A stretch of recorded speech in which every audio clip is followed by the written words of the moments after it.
하나님의 말씀 신약 성경 마태복음 5장 27절부터 30절 말씀입니다. 신약 6페이지 마태복음 5장 27절부터 30절 말씀 제가 여러분을 위하여 봉독해 드리도록 하겠습니다.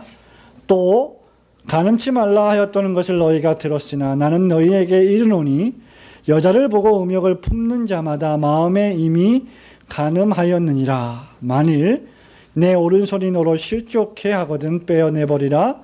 내 백체 중 하나가 없어지고 온몸이 지옥에 던지우지 않는 것이 유익하며. 마지막 절 다 함께 읽습니다. 시작. 또한 만일 내 오른손이 너로 실족해 하거든 찍어내버리라. 내 백체 중 하나가 없어지고 온몸이 지옥에 던지우지 않는 것이 유익하니라. 아멘. 아멘. 우리는 소요리 문답 강의 28번째 시간으로 간음하지 말라, 간음치 말라 하는 7번째 계명에 대해서 생각해 보기를 원합니다. 10계명을 시작한 지가 엊그제 같고 또 소요리 문답을 시작한 지가 사실 얼마 되지 않은 것 같은데 벌써 우리는 107문 가운데 오늘 70문 또 71문 72문을 달려가고 있습니다. 그리고 10계명 가운데 7번째 계명을 생각해 보고 있습니다. 여러분, 우리가 이 계명을 생각할 때 먼저 하나님께서 제정하신 결혼의 제도에 대해서 간단히 좀 생각해 볼 필요가 있습니다. 무엇보다도 남자와 여자가 그 부모를 떠나서 한 몸을 이루고 가정을 이루며 사랑을 나누고 자녀를 낳고 하나님을 섬기게 하신 것은 하나님이 제정하신 법도입니다. 법칙입니다. 그리고 제도입니다. 그것을 통해서 가정이 탄생되었습니다. 하나님은 아담을 지으시고 창세기에 보면 혼자 살아가는 것이 좋지 못하여 하와를 또 지으시고 그 둘을 한 몸 되게 하셨습니다. 그렇기 때문에 결혼 생활과 부부 생활은 하나님이 정하신 법칙입니다. 그 누구도 예외 없이 일반적으로 볼 때 모든 남녀는 결혼하여 자녀를 낳고 하나님이 정하신 법칙과 규칙대로 살아가는 것이 마땅합니다.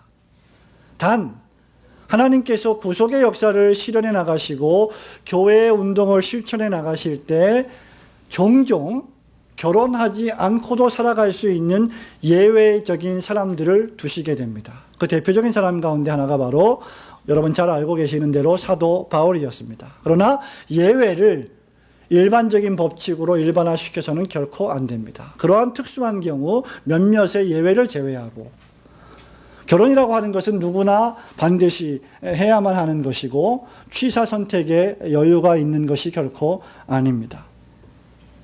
결혼과 부부 생활을 통해서 저와 여러분은 성적인 욕구를 채우고 자녀를 생산하고 나아가 가정과 사회와 국가에 기여하는 것은 대단히 바람직한 일입니다. 반면에 오늘 우리가 7번째 계명을 생각하고 있는데 여기 간음치 말라라고 할 때 간음이라고 하는 것은 바로 하나님이 제정하신 이 제도 밖에서 이루어지는 모든 성적인 행위를 지시합니다. 다시 말하면 하나님께서 정해놓으신 규칙과 법칙을 정면으로 위반하는 죄라고 하는 사실입니다.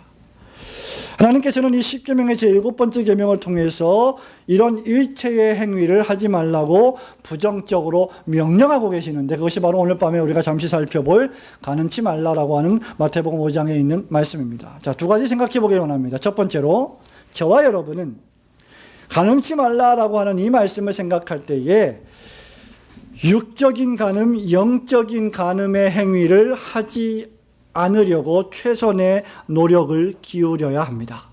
27절과 28절 말씀을 함께 한 목소리로 읽어보도록 하겠습니다. 시작. 또 간음치 말라 하였다는 것을 너희가 들었으나 나는 너희에게 이르노니 여자를 보고 음욕을 품는 자마다 마음에 이미 간음하였느니라. 아멘. 이 말씀은 우리에게 두 가지를 알려주고 있습니다. 먼저 첫 번째로 간음치 말라 하였다는 말씀을 너희가 들었으나 라고 했죠. 간음치 말라라고 하는 말씀을 너희가 들었는데 그 말씀은 어디에 있느냐? 바로 우리가 살펴보고 있는 10계명 가운데 7번째 계명입니다. 구약의 계명, 구약의 하나님의 백성으로 부르심을 받은 사람들이 반드시 실천해야 될 도덕 법칙으로서의 계명입니다. 이 말씀이 어디에 기록이 되어 있습니까? 출애굽기 20장 14절에 기록이 되어 있습니다. 간음이란 전술한 바와 같이 하나님이 제정하신 법칙과 제도 밖에서 성적인 욕구를 채우는 모든 종류의 방법과 행동입니다. 성도 여러분, 남성이라고 하는 존재, 여성이라고 하는 존재, 더 쉽게 말하면 남자와 여자라고 하는 존재, 이 존재 자체는 아무런 문제가 없고 남성성, 여성성이라고 하는 이 성 자체도 아무런 죄악된 것이 아닙니다. 하나님께서 창조하셨고 하나님께서 남자로 여자로 지으셨습니다. 그 자체로 하나님 보시기에 어땠어요? 아름답고 선한 것이었습니다. 그러나 그것이 그 선하고 아름답게 지음받은 것이 그 지음받은 목적대로 선하고 아름답게 쓰여지지 못한다면 저와 여러분의 육신은 또는 더 나아가서 잠시 후에 생각해 보겠습니다만은 저와 여러분의 영혼 역시도 간음의 도구가 될 수 있음을 생각해야 합니다. 오늘날에는 사실 결혼하기 전에 혼인 전에 동거하는 것, 더 나아가서 계약으로 결혼하는 것, 소위 계약 결혼. 무슨 말입니까? 혼인신고하지 않고 법적으로 대한민국 정부와 국가와 사회가 인정하는 그러한 법률적인 제도 하에서 법적으로 묶여지는 결혼 신고를 하지 않고 한번 살아보고 한 달, 두 달, 석 달, 한 6개월, 1년 살아보고 이게 살만하면 그때 가서 결혼을 하는 그런 계약 결혼이 너무나 자연스러운 시대의 문화요 현상이 되어버렸습니다. 그러나 신명기 22장 28절 29절 말씀에 따르면 구약에서 혼인하지 않은 처녀와 관계를 맺은 남자는 그 여자를 책임지든지, 다시 말하면 결혼해서 같이 평생을 살든지 아니면 그 여자의 아버지에게 은 50세겔이라고 하는 엄청난 금액을 주어서 그 책무를, 그 책임을 대신 해결해야만 했습니다. 그만큼 큰 중대한 범죄였던 것이죠. 여러분, 이것이 간음죄는 아니지만 하나님의 규정과 법칙에 어울리지 않는 죄인 것만큼은 분명합니다. 그만큼 성경은 합법적인 테두리 안에서의 성적 관계를 중요하게 생각하는 것입니다. 그러나 이런 의미에서 간음이라고 하는 죄는 더 치명적인 죄가 되죠. 왜냐하면 정상적인 결혼의 제도 밖에서 이루어지는 행위이며 그것이 명백하게 하나님의 계명과 명령을 어기는 것이기 때문입니다. 그렇게 하지 말라고 했는데 정확하게 그것을 의도적으로 어기는 행위이기 때문에 치명적으로 명백한 범죄가 되는 것이죠. 처녀를 범했을 경우에 책임질 그 경우 그 여자를 책임지게 되면 어느 정도 문제 해결이 되지만 간음의 경우는 더 큰 문제를 야기하기 때문입니다. 그런데 성경은 간음의 범위를 좀 더 확장시키고 있습니다. 우리는 오늘 가장 최고의 높은 간음에 대한 표준을 우리 주님이 제시하고 있음을 보고 있습니다. 그 이전에 출애굽기 22장 22절에 또 보면 사람과 사람 사이에서 벌어지는 간음 이외에 짐승과 동물과 사람이 행음하는 소위 수간이 기록되어 있습니다. 그리고 레위기 18장 22절에 보면 동성끼리, 즉 여자와 여자끼리, 남자와 남자끼리 행음하는 동성애를 대단히 가증한, 하나님 보시기에 대단히 불쾌하고 가증한 죄라고 경고하고 있습니다. 로마서 1장에서도 동일하게 사도 바울이 그것을 경고하고 있습니다. 사실상 동성애라고 하는 이 죄는 21세기에 새롭게 대두된 죄는 아닙니다. 고대 그리스 시대나 1900년도, 2000년 이전에 헬라 세계에서도 지극히 만연했던 죄가 바로 동생입니다.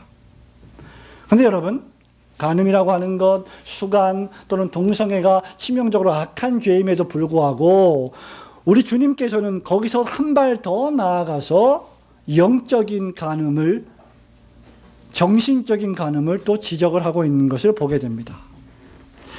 우리가 읽은 말씀은 27절에서 멈추지 않습니다. 너희가 간음치 말라 하였다는 것을 들었으나, 즉 너희가 외면적으로, 너희가 행동으로 실제 간음 죄를 범하지 않았다 할지라도, 그래서 너희들이 바리새인들처럼 나는 거룩하다, 정결하다, 깨끗하다라고 생각할지라도 28절 말씀에 보면 마음으로 음욕을 품는 자마다 이미 간음했다라고 지적하고 있는 주님의 음성을 보게 되는 것이죠.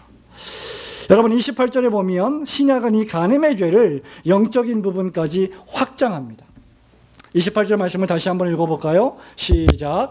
나는 너희에게 이르노니 여자를 보고 음욕을 품는 자마다 마음에 이미 간음하였느니라. 아멘. 구약이 율법의 행위에 초점이 있다고 하면, 즉 하나님이 명령하신 계명의 말씀을 내가 행동으로 그것을 어겼는지 어기지 않았는지에 초점이 있다고 하면, 신약의 윤리는, 신약의 새로운 계명은 어디에까지 가느냐? 마음에까지 가는 겁니다. 모티베이션, 동기까지 가는 겁니다.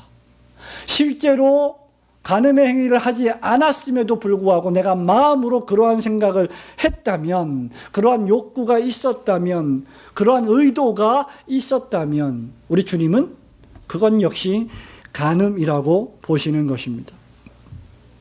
신약은 마음, 즉 동기에 더 강조점이 있는 것이죠. 그래서 바리새인들 같은 사람들은요, 구약적인 율법을 다 준수했기 때문에 그 누구보다도 거룩하고 정결하고 깨끗한 사람이라고 자부했습니다. 그렇지 않습니까? 우리 주님이 뭐라고 평가했습니까? 너희들의 겉은 대접처럼 어마어마하게 깨끗하다, 하다못해 빛난다 그랬습니다. 그만큼 외면적인 생활이나 행동이 거룩하고 정결했어요. 왜? 율법을 지켰기 때문에. 그러나 행위가 없다 하더라도 마음의 동기와 감정과 의지가 있었다면 주님은 그것이 간음이라고 말씀하시는 것입니다.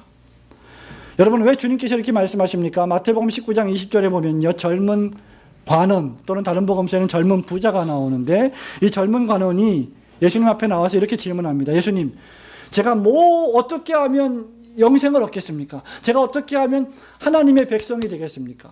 제가 어떻게 하면 구원을 얻을 수 있겠습니까? 하나님 자녀가 될 수 있겠습니까? 알려주세요. 그러니까 주님 뭐라고 말씀하셨어요?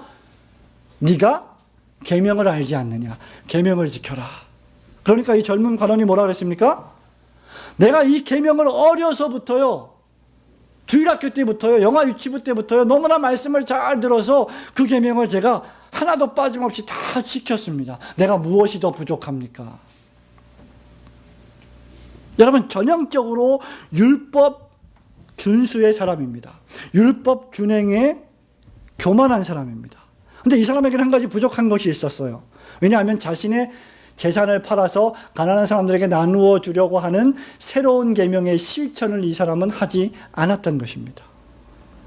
다시 말하면 율법주의자라고 할 수 있죠. 나 혼자 외면적으로 율법을 잘 지켰다고 하면 그것으로 나는 깨끗하고 거룩한 사람이라고 생각했던 것입니다. 사랑하는 성도 여러분, 우리는 지금 우리 예수님께서 신자의 윤리를 외면적인 모습만이 아닌 내면적인 모습까지 확장하고 계심을 보아야만 합니다. 여기에는 우리의 마음과 의도가 관계되어 있습니다. 내 마음과 내 의도가 무엇을 움직이는지 아십니까? 내 눈을 움직입니다. 내 손을 움직입니다. 여자를 보는 것 자체는 하등의 문제될 것이 없죠. 여자를 보는 것 자체가 죄다 그러면 우리는 전부 죄를 짓는 사람입니다. 남자를 보는 것 자체가 죄다 그러면 우리는 전부 다 죄인들이죠. 매일매일 죄를 짓죠. 그런데 그렇게 바라보는 마음과 의도가 하나님께서 하지 말라고 하신 그 일을 하고 싶어하는 간음의 동기로 가득 차서 여자를 보거나 남자를 본다면 그는 눈과 손과 발과 몸을 움직이는 것과 똑같다는 주님의 평가입니다. 그렇지 않다 하더라도 실제 내가 손을 움직이고 발을 움직이지 않았다 할지라도 그는 이미 마음에 간음한 사람이라고 우리 주님 평가하십니다. 그러므로 성도 여러분, 여러분의 외면적인 행동이 깨끗한 것만큼 더욱더 여러분의 마음을 지켜내야 할 줄로 믿습니다. 솔로몬 왕은 잠언 4장 23절에서 무릇 지킬 만한 것보다 더욱 내 마음을 지키라. 생명의 근원이 이에서 남이니라고 했습니다. 우리가 행동은 고매하게 고상하게 말은 점잖게 할 수 있지만 그 안에 있는 마음은 더러움과 추함으로 가득 찰 수도 있음을 우리는 늘 명심해야 합니다. 사랑하는 성도 여러분, 우리가 간음죄를 생각할 때 남녀의 성적인 관계에만 관심을 지니는 경향이 있습니다. 그러나 더욱 치명적인 죄는 무엇입니까? 바로 하나님 이외에 다른 신을 내 곁에 두는 영적 간음입니다. 그것이 바로 우상 숭배의 간음이죠. 우리의 간음죄가 더욱더 심각해지는 이유는 무엇입니까? 우리가 하나님 이외에 다른 신을 섬기고 경배하게 될 때입니다. 그것은 10계명 중에 제1계명, 2계명, 3계명, 4계명을 위반하는 죄가 될 뿐만 아니라 제7계명을 위반하는 범죄가 됩니다. 하나님 이외에 다른 신을 두는 것은 명백히 영적 간음입니다. 그래서 우리 주님께서는 너희가 재물과 하나님을 겸하여 섬길 수 없다. 그러니까 재물이, 우리가 가지고 있는 재물이, 우리가 가지고 있는 명예나 권력이 영적 간음의 대상이 될 수 있다는 것입니다. 단순히 여자의 문제, 단순히 남자의 문제가 아닌 더 큰 문제로 확장되는 것이죠. 그것이 재물이든지 권력이든지 그것이 사소해 보이는 것이든지 그것이 중대한 문제이든지 간에 관계없이 말입니다. 사랑하는 성도 여러분, 저와 여러분이 왜 간음치 말아야 합니까? 왜 마음으로 여자를 보고 음욕을 품는 죄를 범해서는 안 됩니까? 하나님께서 거룩하시기 때문입니다. 하나님께서 정결하시기 때문입니다. 이 간음이라고 하는 죄는 단순히 타인에게 범하는 죄가 아니고 단순히 나에게 범하는 죄가 아니고 바로 거룩하고 정결하신, 그래서 죄악을 참아 보지 못하시는 하나님을 향한 범죄이기 때문에 우리는 간음을 중요하게 생각해야 합니다. 그러므로 여러분의 마음을 거룩하고 정결하게 하여 영육의 간음으로부터 그 마음을 올곧게 지켜내시길 주님의 이름으로 축원합니다. 두 번째로 간음치 말라, 이 말씀에서 우리가 생각해 보아야 할 것은 영육의 간음을 피하기 위해서는 어떻게 해야 할 것인가. 저와 여러분이 더욱 뜨겁게 하나님을 사랑하고 진리의 말씀을 사모해야 합니다. 29절과 30절 말씀을 함께 읽습니다. 시작. 만일 내 오른손이 너로 실족해 하거든 떼어내버리라. 내 백체 중 하나가 없어지고 온몸이 지옥에 던지우지 않는 것이 유익하며, 또한 만일 네 오른손이 너로 실족해 하거든 찍어내버리라. 내 백체 중 하나가 없어지고 온몸이 지옥에 던지우지 않는 것이 유익하니라. 아멘. 사실상 여러분, 오늘날 저와 여러분이 육적인 간음이든 영적인 간음이든 어떤 종류의 간음으로부터 나 자신을 지켜내는 일이 대단히 어렵습니다. 우리가 살아가고 있는 이 시대의 문화를 보십시오. 얼마나 간음을 범하기 쉬운, 신학적인 기준으로 볼 때 얼마나 간음을 범하기 쉬운 시대에 우리가 살고 있습니까? 수많은 걸그룹들을 한번 보세요. 얼마나 노출이 심한 그런 상태로 노래를 부르고 TV 방송에 나오며, 여러분이 가지고 있는 스마트폰으로 얼마든지 우리는 그러한 영상들을 접하게 됩니다. 신문 가판대 또는 서점에 가면 수없이 많은 그러한 잡지들이 우리의 눈을 유혹하고 있습니다. 이러한 시대에서 우리가 이 계명을 지켜내는 것은 참으로 어렵습니다. 주님은 간음치 않게 하시기 위해서 우리에게 다음과 같이 명령합니다. 29절에 보니까 네 오른 눈이 너로 간음하게 했으면, 실족해 했다는 말, 무슨 말입니까? 여자를 보고 마음에 음욕을 품었다 그 말이에요. 그러면 그 눈을 어떻게 해라? 빼어 내버리라. 너의 몸의 여러 가지 지체 가운데 하나가 없어지고 온몸이 지옥에 던지우지 않는 것이 오히려 유익하다.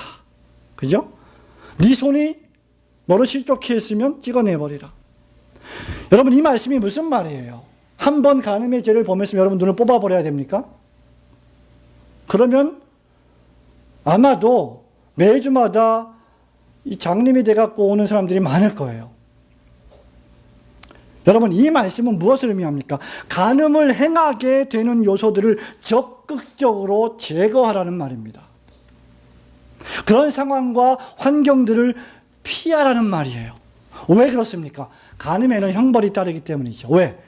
지금 보세요. 눈을 뽑고 손을 잘라버려야 될 만큼 대단히 심각한 죄라고 하는 사실입니다. 구약의 아까 말씀을 제가 인용해 드렸죠. 처녀를 범하게 되면 어떻게 해야 됩니까? 두 가지 방법이 어떻게 해야 돼요? 책임을 지든가, 두 번째는 많은 돈으로 그 아버지한테 돈을 들여가지고 그 책임을 면해야 됩니다. 형벌입니다. 변상해야 되죠. 간음에 대한 형벌은 무엇입니까? 일단 양심이 고통을 당합니다. 그가 중생받은 신자라면 끊임없이 자기 양심이 자기 자신을 고발하고 고소합니다. 그런 일을 행했음에도 불구하고 양심의 고통을 당하지 않는다면 그는 비중생자이거나 양심이 화인 맞은 사람일 것이죠. 뿐만 아니라 하나님의 계명을 저버린 심판의 저주에 늘 노출되어 있습니다. 그렇게 간음은 자신의 영과 육의 운명을 위험에 노출시킵니다. 그렇기 때문에 주님은 그런 형벌 또는 그 결과에 예기되는 참혹한 결과를 피하게 하기 위해서 강력하게 실족하게 되는 요소를 과감히 제거하라고 말씀하시는 겁니다. 차라리 눈을 감아버려라. 차라리 움직이지 마라. 차라리 피해라. 차라리 도망쳐라. 수없이 그렇게 우리에게 요구하고 계시는 겁니다. 안식일을 기억하여 거룩히 지키지 못할 요소들을 만나지 않게 하라. 그런 상황을 만들지 마라. 돈을 많이 벌게 되니까 안식일을 못 지키게 된다. 그럼 돈을 많이 벌게 되는 상황을 만들지 말라 그 말입니다. 돈을 적게 벌더라도 주의를 지킬 수 있는 삶의 환경으로 개선해 나가라는 말입니다.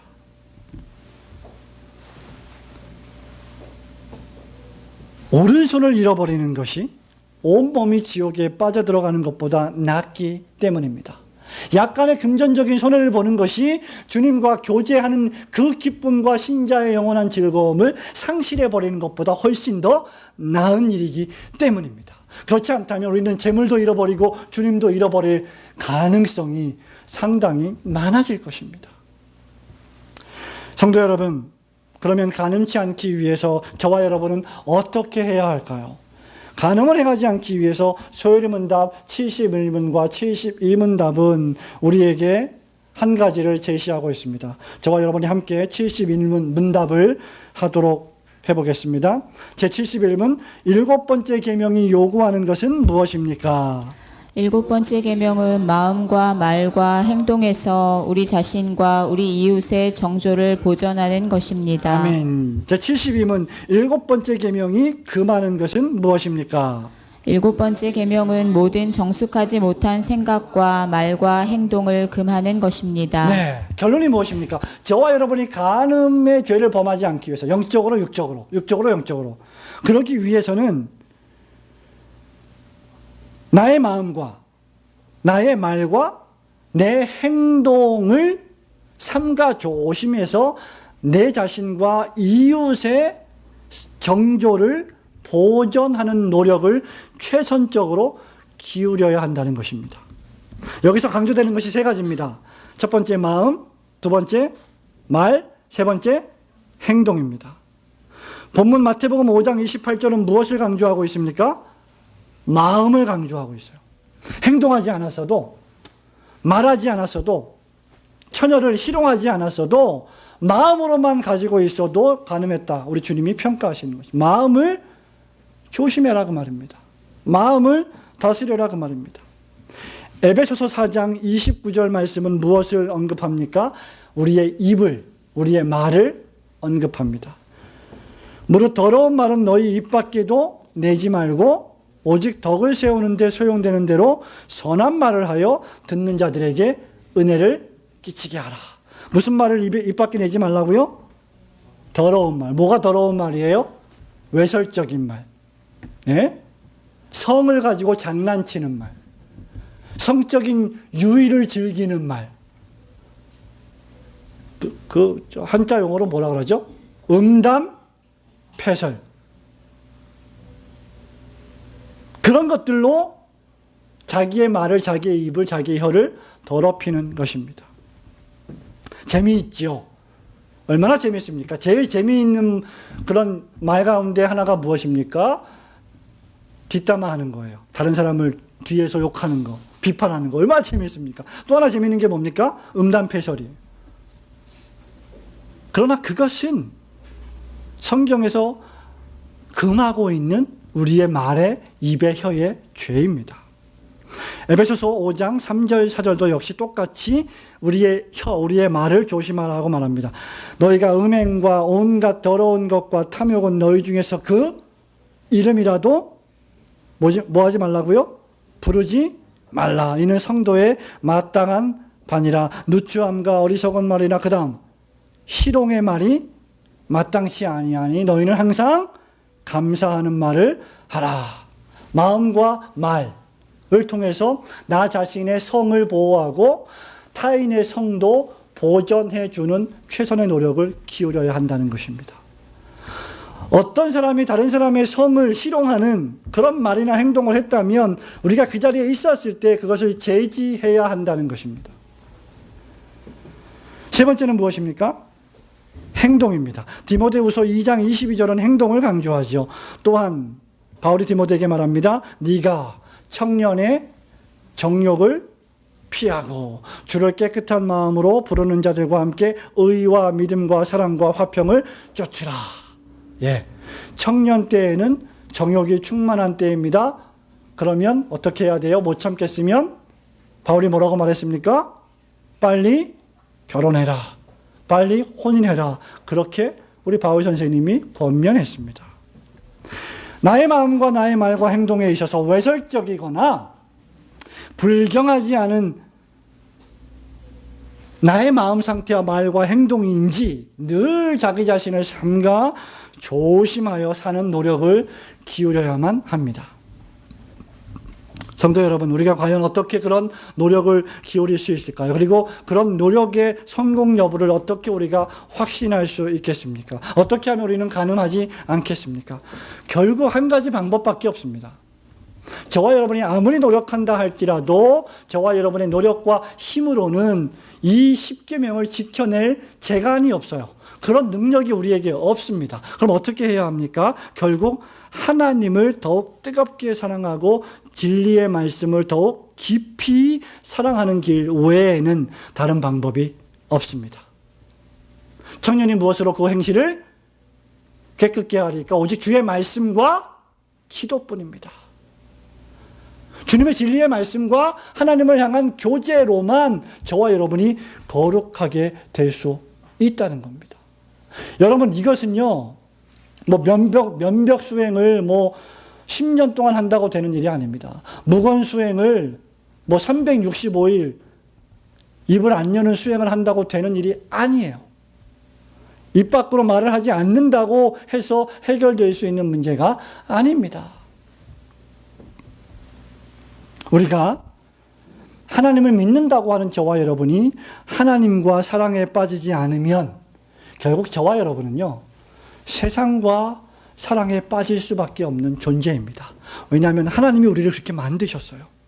하나님이 우리를 당신을 사랑하게 만드셨어요. 그런데 거기서 더 나아가서 인간들이 하나님과 같이 되어보려고, 즉 자기를 사랑하는 마음이 더 강해져서 자기를 사랑한 결과 죄를 짓게 되었고, 그 결과 하나님을 사랑하는 그 사랑을 우상을 숭배하는 사랑으로 바꾸어 버린 겁니다. 창조물을 향한 경배와 사랑이 하나님이 지으신 피조물을 향한 사랑과 경배로 바뀌어버린 거죠. 그래서 썩어지지 아니할 하나님의 형상을 썩어질 피조물의 형상으로 변해버린 것입니다. 사랑하는 성도 여러분, 저와 여러분은 어딘가에 빠질 수밖에 없는 연약한 존재입니다. 그것을 우리가 종교성이라고 부르든 죄성이라고 부르든 간에 인간은 의존적인 존재입니다. 그래서 죄인은 참되신 조물주를 섬기기보다 하나님께서 만드신 해, 태양, 달, 별, 나무, 돌, 물, 산 이런 자연신들을 숭배하는 것 아니겠습니까? 그러므로 이런 부패와 타락으로부터 우리가 보존될 수 있는 유일한 길은 하나님의 사랑의 은혜에 빠져드는 길뿐입니다. 하나님의 은혜가 나를 지배해야 돼요. 하나님의 말씀이 나를 온통 다스려야 돼요. 저와 여러분의 존재가 하나님의 진리의 말씀의 강물 안에 깊이 잠겨 있어야 돼요. 그러기 위해서 우리는 예배하고, 그러기 위해서 우리는 독경 생활, 성경을 읽는 생활을 하고, 그러기 위해서 우리는 기도하는 생활을 하고, 그러기 위해서 우리는 경건서적을 읽는 것 아니겠습니까? 사도 베드로는요, 한번 찾아보겠습니다. 베드로후서 1장. 사도 베드로는 종말을 살아가는 저와 여러분에게 세상을 사랑하지 않고 하나님을 사랑하는 방법을 이렇게 가르쳐 주셨습니다. 베드로후서 1장 2절, 3절, 4절 함께 읽도록 하겠습니다. 시작. 하나님과 우리 주 예수를 알므로 은혜와 평강이 너희에게 더욱 많을지어다. 그의 신기한 능력으로 생명과 경건에 속한 모든 것을 우리에게 주셨으니 이는 자기의 영광과 덕으로서 우리를 부르신 자를 알므로 말미암음이라. 이로써 그 보배롭고 지극히 큰 약속을 우리에게 주사 이 약속으로 말미암아 너희로 정욕을 인하여 세상에서 썩어질 것을 피하여 신의 성품에 참여하는 자가 되게 하려 하셨으니. 아멘. 하나님께서 3절에 신기한 능력으로 우리 안에 생명과 경건을 주셨습니다. 예수를 믿는 사람들은 신비한 능력을 가지고 있습니다. 그 신비한 능력이 무엇입니까? 정욕을 피하고 세상에서 썩어질 것을 피하고 하나님의 성품에 참여하여 새로운 피조물이 된 능력입니다. 과거에 세상을 사랑했던 나의 인생이 이제는 하나님을 향한 사랑으로 완전히 장악되는 삶. 과거에 술과 담배로 찌들었던 나의 삶이 이제는 생리적으로 그것이 싫어져서 하나님을 향한 뜨거운 선교와 전도의 열정으로 불타오르는 사랑. 그렇게 바뀌어지는 능력이 우리 안에 생기는 것입니다. 그리고 그 안에 더욱더 우리는 잠겨야만 합니다. 하나님 사랑이 우리를 지킵니다. 성도 여러분, 올고든 교회를 지키는 사람은 목사가 아닙니다. 올고든 교회를 지키는 분은 하나님이시며 하나님의 사랑인 줄 믿으시기를 축원합니다. 하나님 사랑이 저와 여러분을 보호하십니다. 하나님께 무릎 꿇고 기도하며 진리의 말씀을 가까이 하는 것만이 여러분 자신과 타인의 정조를 보존하는 길임을 굳게 믿으시고 하나님 사랑 안에 깊이 빠지시는 삶을 살아가시길 주님의 이름으로 축원합니다. 성도 여러분, 말씀을 맺습니다. 우리는 여기저기 도처에서 하나님 말씀을 혼잡하게 하며 성도를 비진리로 유혹하는 영적 간음의 시대에 살고 있습니다. 하나님보다 하나님이 주시는 선물에 더 눈이 멀어서 그 선물만을 추구하고 그 선물과 사랑에 빠지는 사람들이 너무나 많습니다. 어떤 사람은 세상 쾌락에 과도하게 빠져 있어서 세상의 연락을 즐기며 세상 쾌락을 즐기며 영원한 생명을 대비하지 않습니다. 적당하게 신앙생활하고 교회 생활하고 적당하게 세상 것을 즐깁니다. 그렇게 살아가는 것이 합리적이고 똑똑한 삶이라고 생각합니다. 성도 여러분, 기억하십시오. 하나님께서 또 예수 그리스도께서 신약 성경에 수없이 많이 부자의 삶을 경고한 이유가 여기에 있습니다. 우리 예수님이 부자가 어디에 들어가기가 어렵다고 그랬습니까? 천국에 들어가기가 낙타가 바늘구멍 빠져나가기보다 더 어렵다고 한 이유가 여기에 있습니다. 그 부자가 그 불을 제대로 사용하지 않는다면 그 불을 자기 자신의 쾌락과 욕망과 정욕을 위하여 사용할 것은 눈에 불을 보듯 뻔하기 때문입니다. 여러분이 돈이 많으십니까? 그것을 하나님의 나라와 하나님의 영광을 위하여 그의 이름을 드높이는 일을 위하여 진실하고 건강한 주님의 교회를 세워가는 일을 위하여 투자하지 않는다면 그 돈은, 그 부는, 그 물질은 여러분의 쾌락을 즐겁게 만드는 일에 대부분 사용될 것입니다. 하나님을 떠난 부자의 삶이 참혹한 이유가 무엇입니까? 그것이 바로 마지막 날에 하나님의 저주와 심판을 쌓아놓는 영적 간음의 죄가 되기 때문입니다. 야고보 사도는요, 일부 부자, 모든 부자가 그런 것은 아니죠. 아주 신앙이 좋은 부자들도 있죠. 그러나 일부 부자들이 살아가는 그러한 삶은 도살의 날을 위해, 마지막 날에 도살의 날을 위해, 죽을 날을 위하여, 심판의 날을 위하여 그 마음을 살찌게 하는 것이다 라고 경고하고 있습니다. 신앙 없이 하나님 나라를 대비하며 살지 않는 일부 부자들을 가리켜서 사람들의 음식이 되는 도살장에 끌려가는 소, 돼지, 이런 짐승들과 같이 살을 막 찌우게 하는 그러한 일과 똑같다라고 말했습니다. 얼마나 무서운 말입니까? 야고보서 5장 5절에 보니까 너희가 땅에서 사치하고 연락하여, 연락의 뜻이 뭐죠? 우리 주일학교 친구들은 잘 모르겠죠? 쾌락, 육체적인 쾌락을 즐거워한다는 말이 연락입니다. 사치스럽게 육체적인 쾌락을 즐겁게 만드는 상태죠. 너희가 땅에서 사치하고 연락하여 도살의 날에 너희 마음을 살찌게 하였도다. 여러분, 돈이 아무리 많으면 뭐해요? 마지막 날에 죽을 날까지 마음을 살찌게 해서 지옥 형벌에 빠지게 되는 결과를 초래한다면 그 돈이 무슨 의미가 있겠습니까? 누가복음 16장 19절에요. 한 부자가 나오는데 어떤 부자였어요? 매일마다 돈이 너무나 많아서 매일마다 호화로이 연락하는 부자였어요. 부자와 나사로 비유에 나오는 그 부자입니다.